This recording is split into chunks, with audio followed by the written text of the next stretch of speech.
Silakan dilanjutkan. Mohon maaf Ustadz, masih itu share screen-nya. Oh ya.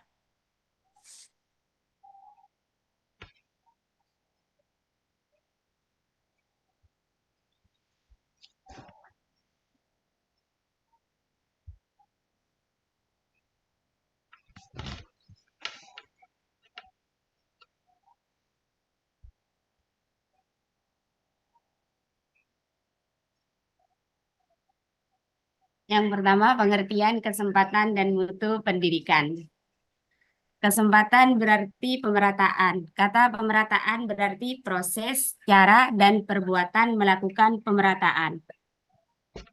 Jadi dapat disimpulkan bahwa pemerataan pendidikan adalah suatu proses, cara, dan perbuatan melakukan pemerataan terhadap pelaksanaan pendidikan, sehingga seluruh lapisan masyarakat dapat merasakan pelaksanaan pendidikan.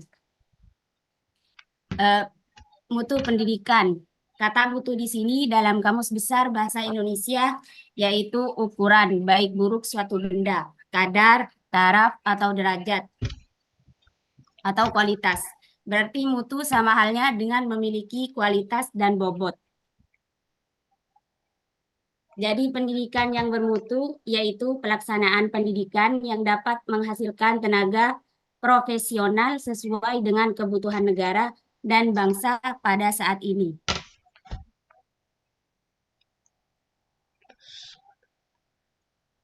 Karakteristik mutu pendidikan. Ada beberapa karakteristik mutu pendidikan, di antaranya yang pertama kinerja, yaitu berkaitan dengan aspek fungsional sekolah, meliputi kinerja guru dalam mengajar dan menyampaikan materi. Kedua, waktu ajar, yaitu sesuai dengan waktu yang wajar, meliputi memulai dan mengakhiri pelajaran tepat waktu.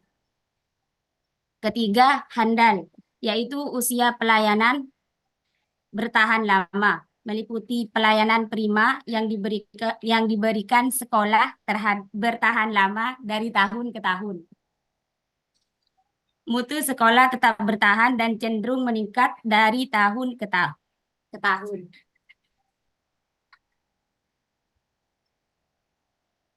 Keempat, data tahan, yaitu tahan banting. Misalnya, meskipun krisis moneter, sekolah tetap bertahan.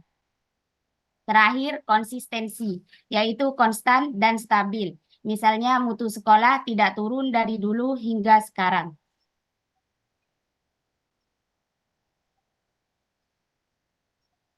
Upaya peningkatan kesempatan pendidikan. Masalah pemerataan adalah persoalan bagaimana sistem pendidikan dapat menyediakan kesempatan yang seluas-luasnya kepada seluruh warga negara untuk memperoleh pendidikan, sehingga pendidikan itu menjadi wahana bagi pembangunan sumber daya manusia untuk menunjang pendidikan.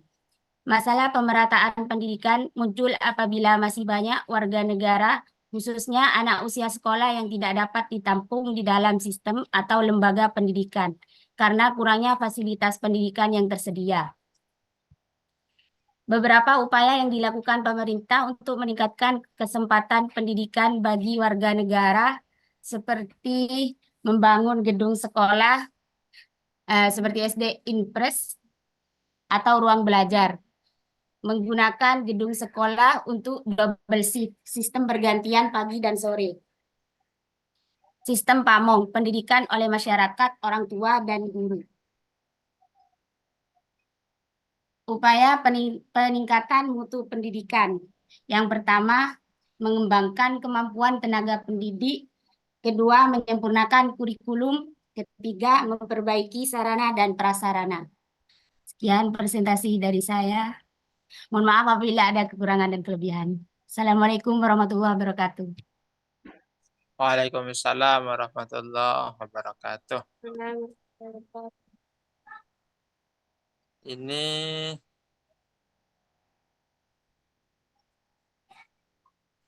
Sehan Gifari belum bergabung ya. Terus Siti Fatimah juga nggak ada.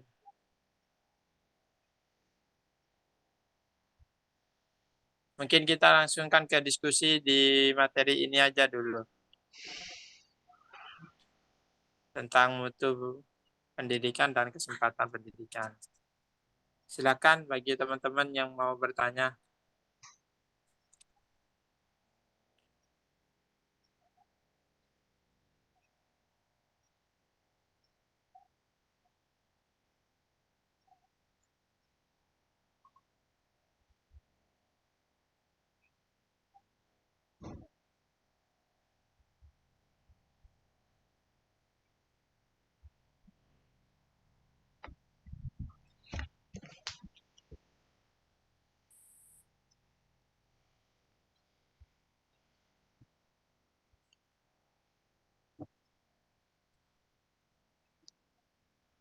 Silakan jika ada yang mau ditanyakan terkait materi tadi.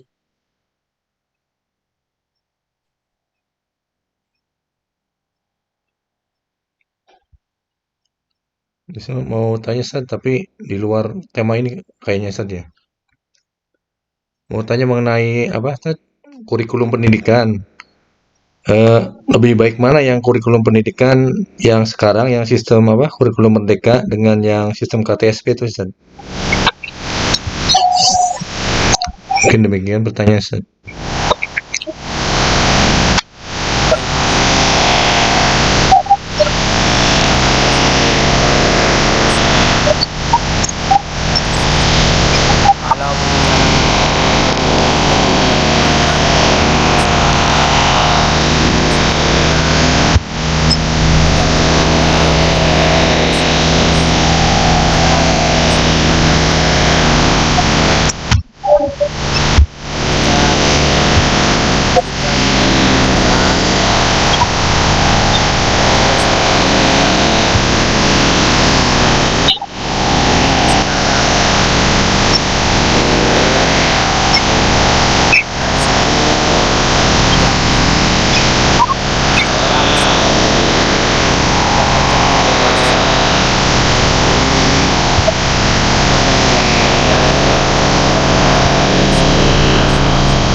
Kalau pengajar bagi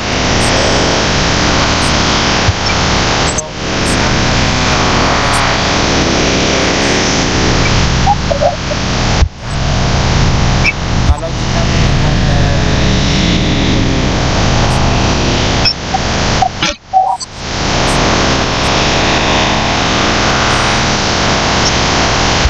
mungkin karena tidak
di pelosok, sekolah-sekolah yang ada di pusat, dengan sekolah-sekolah yang ada di tengahan kota, pusat kota. Penanganannya mudah, kemudian targetnya mudah, targetnya mudah. Jadi pada kurikulum KPSP jangkauan bisa memberikan kepada siswa-siswi. Saya secara pribadi senang karena yang paling tahu kondisi adalah sekolahnya sendiri. Yang paling tahu kondisi adalah kita sebagai guru. Yang paling tahu kondisi kapan kita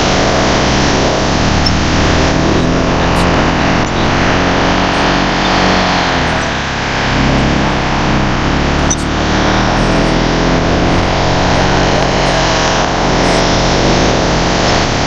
akan menjadi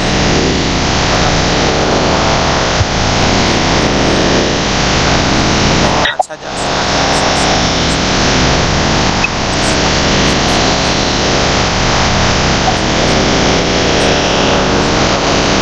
Munas itu tidak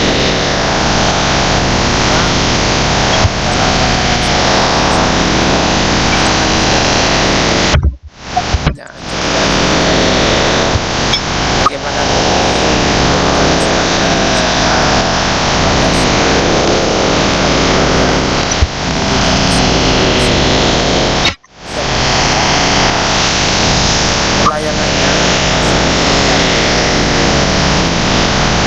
antara sekolah-sekolah dan sekolah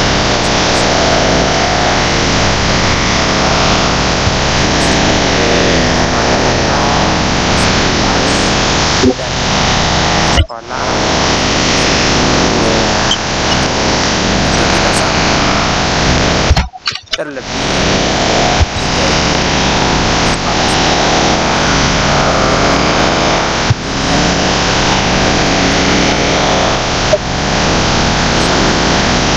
beragam sekali antar pesantren saja dan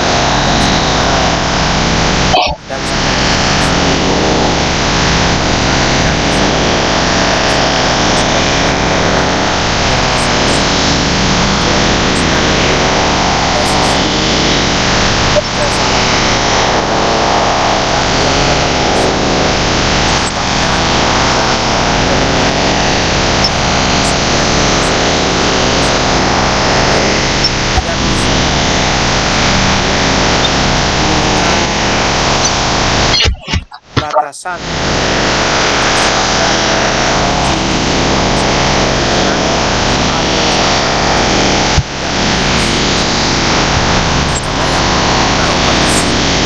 internal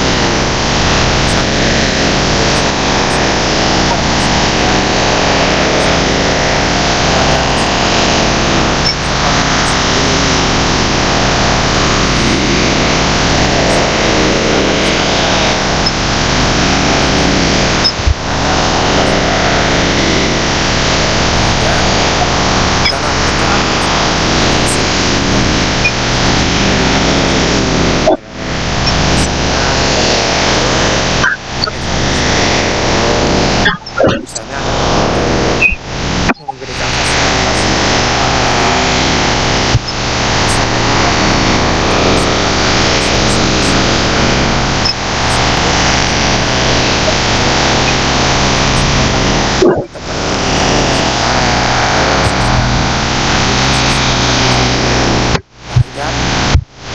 desa situ.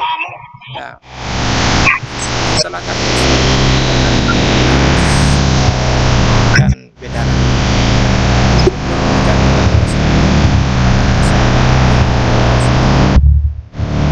masih menuai kontroversi, ada yang menolak, ada yang tidak. Artinya orang-orang yang sudah terlanjur nyaman dengan KTSP itu tidak 100% menerima K13, masih ada sisi-sisi K13. Nah, itu saja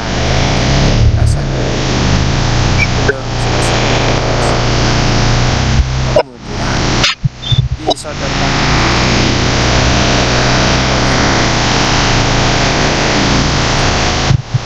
yang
Naam Izin Ustaz, syukran.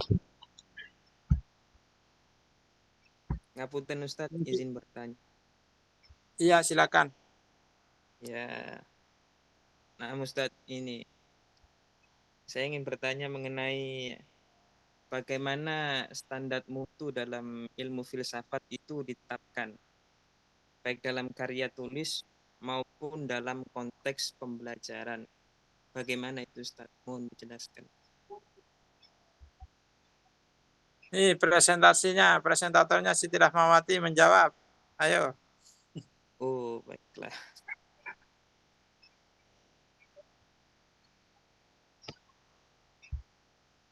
Mana Siti Rahmawati ini? Ya, Ustaz. Nah, silakan ayo coba dijawab itu. Sebentar, Ustaz.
Mohon maaf, Ustaz.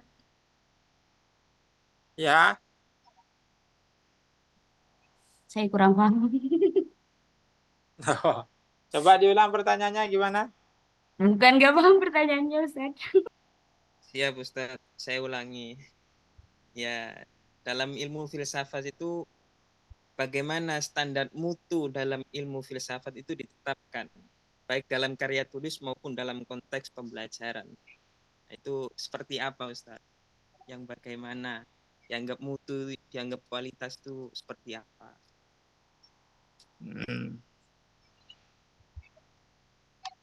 Islam has Nah, been kan masih sparring and berkaitan being among tadi a male as the standar top of the itu seperti hotel. apa itu loh. Siti Rahmawati bahwa pendidikan ini bisa dikatakan bermutu. Ya, itu standarnya seperti apa? Gitu.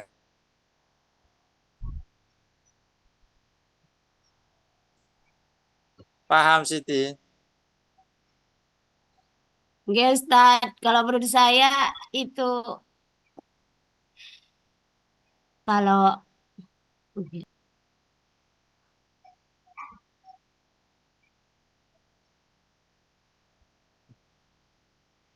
jika sudah memenuhi semua karakteristik mutu pendidikan yang sudah saya sebutkan tadi, insya Allah itu sudah pas, Ustaz. Sudah memenuhi standar. Kurang lebih seperti itu, Ustaz. Mohon maaf. Apa aja tadi yang disebutkan? Itu dijelaskan ulang.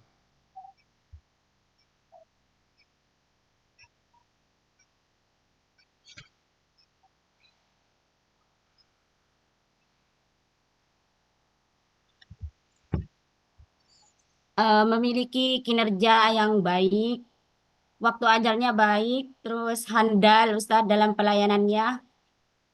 Yang keempat itu data tahan, maksudnya sekolahnya itu tahan banting dari krisis-krisis moneter, tapi tetap bertahan. Yang terakhir itu konsistensi Ustadz. Misalnya mutu sekolah tidak turun dari dulu hingga sekarang.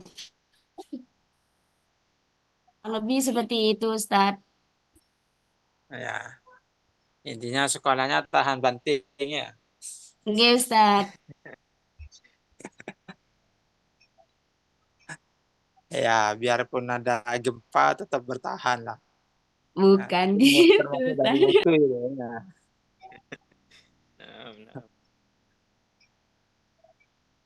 jadi begini, ini siapa ini Husen ya yang Husin bertanya Fatullah. Ya, Husin Fatullah. Nah, siapa Abdullah? Apa yang disampaikan tadi oleh Siti itu ya ada benarnya itu. Cuma saya menambahi di sini standar mutu. Ya. Pertama, ketika berbicara mutu itu banyak aspek di dalamnya. Ya, mutu apa dulu itu loh. Apakah mutu lembaga? Apakah mutu guru? Apakah mutu siswa? Apakah mutu medianya atau kitabnya, bukunya? Nah, ini juga berproses dan berpengaruh semua. Ini lembaga punya standar mutu yang bagus, tetapi standar mutu gurunya tidak bagus. Ini juga akan berpengaruh. Sekolahan yang hedon, sekolahan yang bonafit, tapi guru-gurunya tidak profesional, itu juga mempengaruhi mutu murid.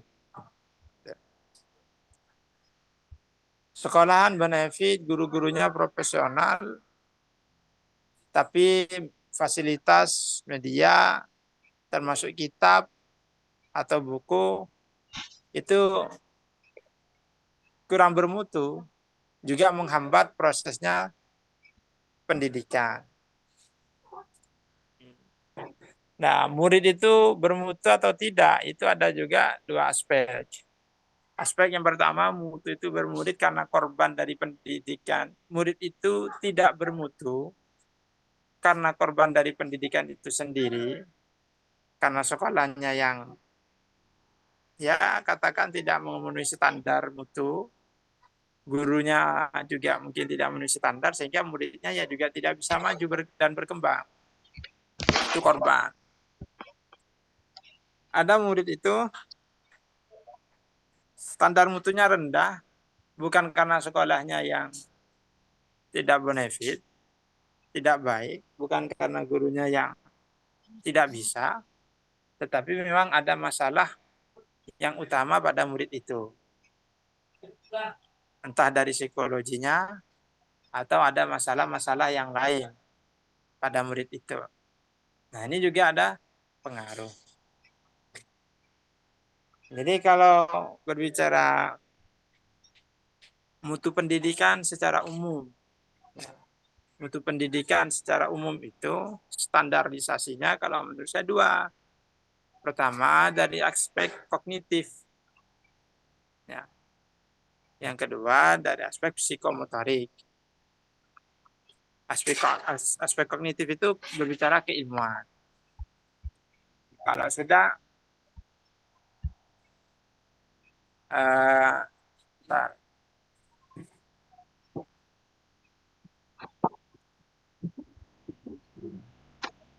berbicara dari aspek kognitif, kalau sudah murid itu dari sisi keilmuan, kecerdasan, intelektual, ya, wawasan, semuanya itu sudah melalui perkembangan yang sangat signifikan, itu bisa dikatakan bermutu.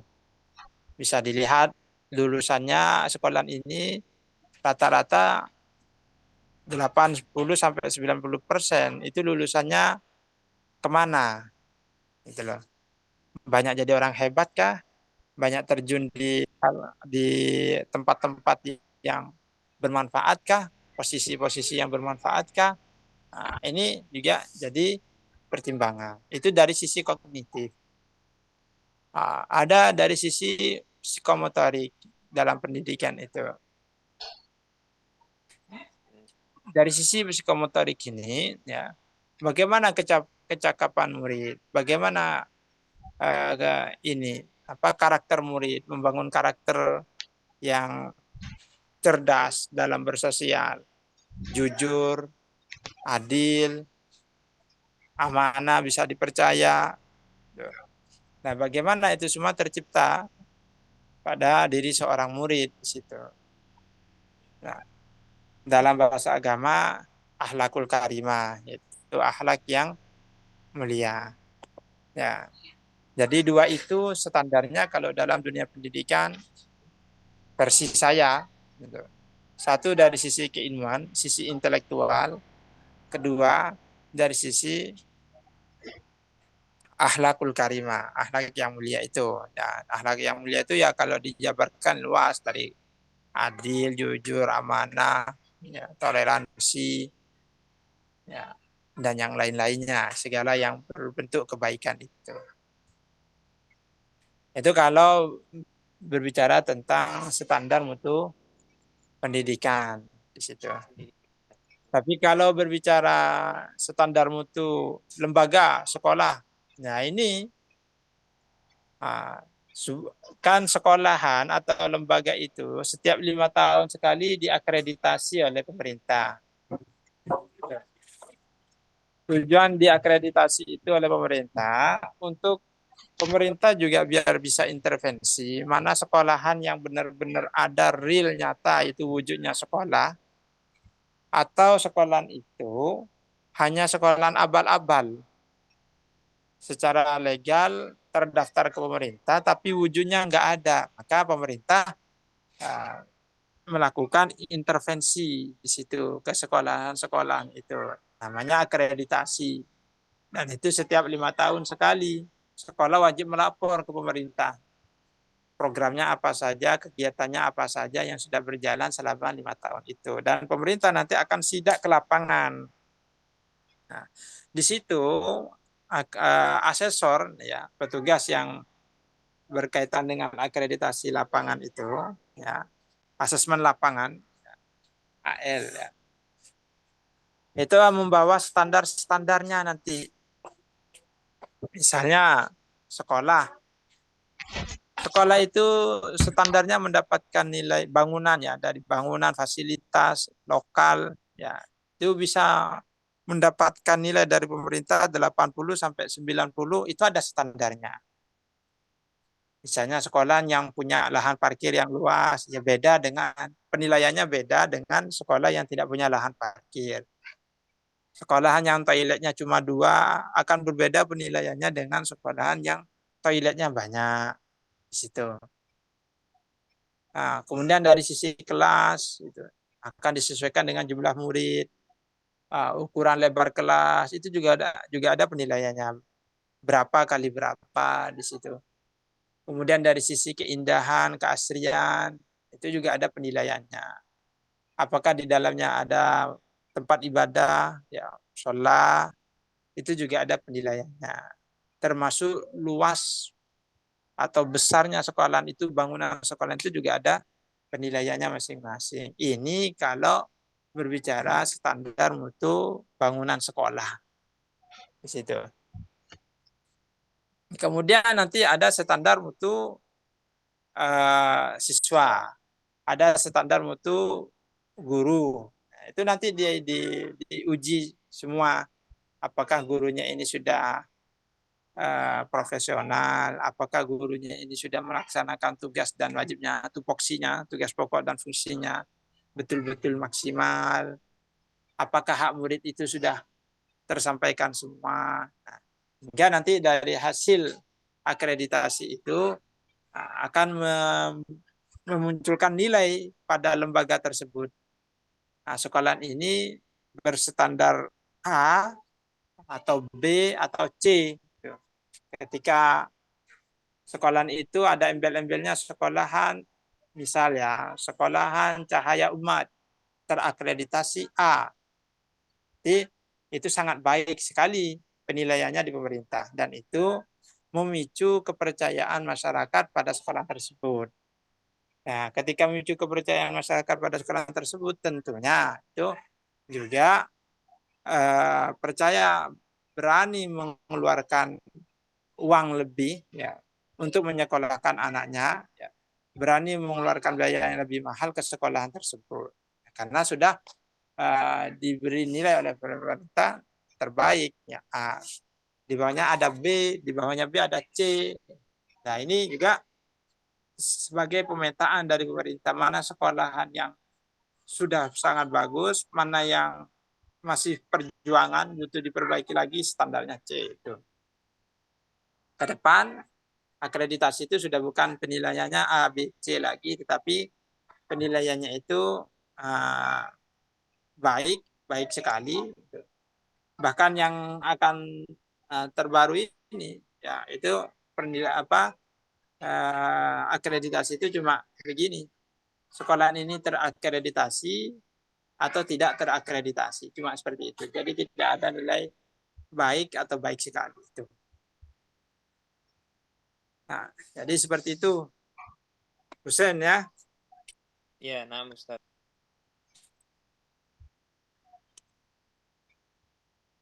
Terima kasih. Ya, sama-sama.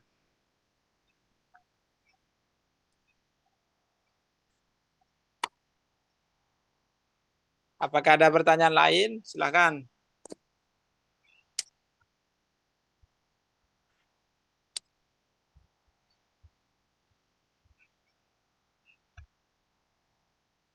Saya sambil lalu ngabsen aja ya ini ya. Bentar.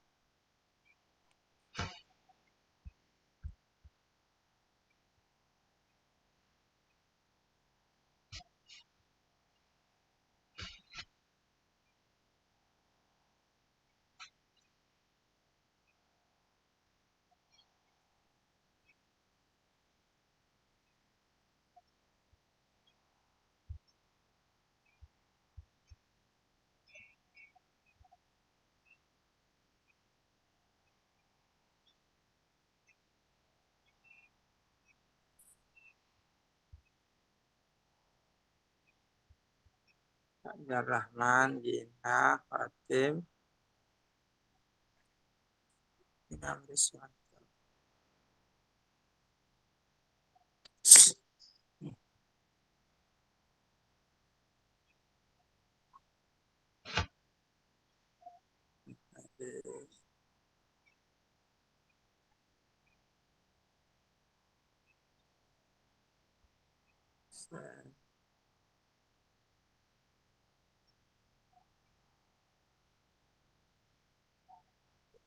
Afwan Soleh hadir Ustaz. Ya, bentar.